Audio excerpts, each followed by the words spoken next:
Welcome back to the Crime Files.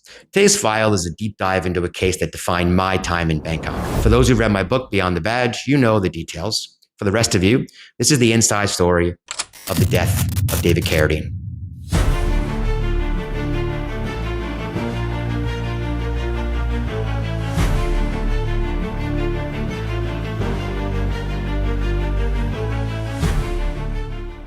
Started for me pretty much how it started for a lot of people who know this case. They were watching TV. I was watching Larry King Live on CNN and the news broke, and I was sitting at home in my house in Bangkok. And I heard the Kill Bill star died. I knew who he was. He was a very famous man. And he was found dead in a hotel room in a hotel that I knew. Within hours of this, the Carradine family formally requested FBI assistance. As the assistant legal attaché, that meant I was officially on the clock. I needed to get an answer as soon as possible. People think the FBI can just walk into a foreign crime scene and take over. It doesn't work that way. I had to perform a delicate diplomatic dance with the Thai police. I needed to tell them, I needed to ask them for their assistance, check on their investigation, but not be checking up on their investigation. I need to confirm what happened for the family.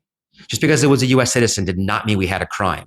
But because the family asked, I had to find a way to get involved without insulting the Thai investigators. I wasn't there to question their competence. I was there to verify their work so I could provide the family with independent confirmation.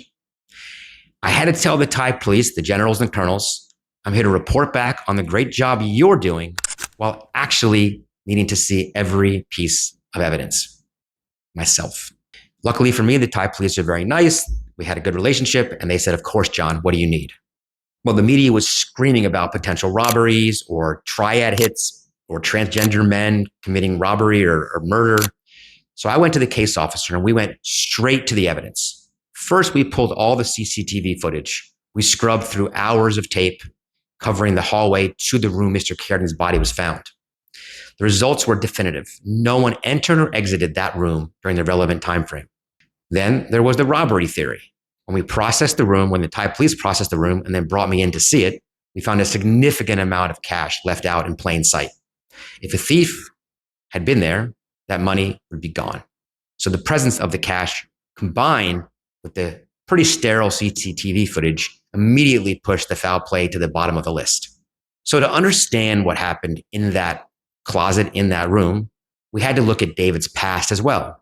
Investigations often involve open source intelligence, OSINT we call it. We found records and interviews where his ex-wives had discussed his interest in high-risk sexual behaviors. In fact, one of his previous divorcees cited these exact practices of autoerotic asphyxiation as a primary reason for the divorce. This wasn't speculation. It was a documented pattern of behavior. When you combine this history with the specific way he was found, the picture became tragic but clear. We had nothing on the CCTV, we had no robbery, and we had a history of a man who does this type of behavior. Let's talk about the scene. He was found hanging in a closet, but the setup was highly specific. As I mentioned in the book, the knot tying was the key. These weren't knots tied by an executioner. They were part of a complex, self-applied ligature system, which is seen in many autoerotic asphyxiation cases. A lot of people ask about the toxicology.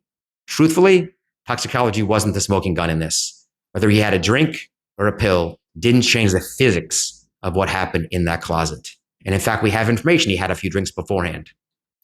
The mechanical cause of death was evident from the ligatures alone.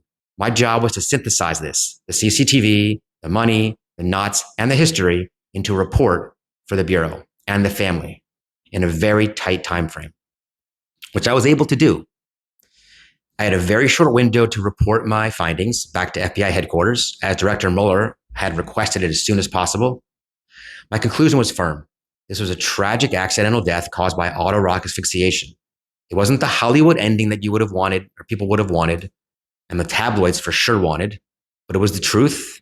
And in the end, my role was about bringing closure through verification.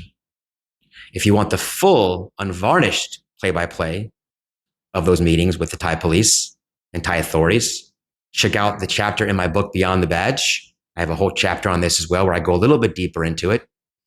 Thank you for joining me on this episode. Hit subscribe, leave a comment, and I definitely will see you next time. Stay safe.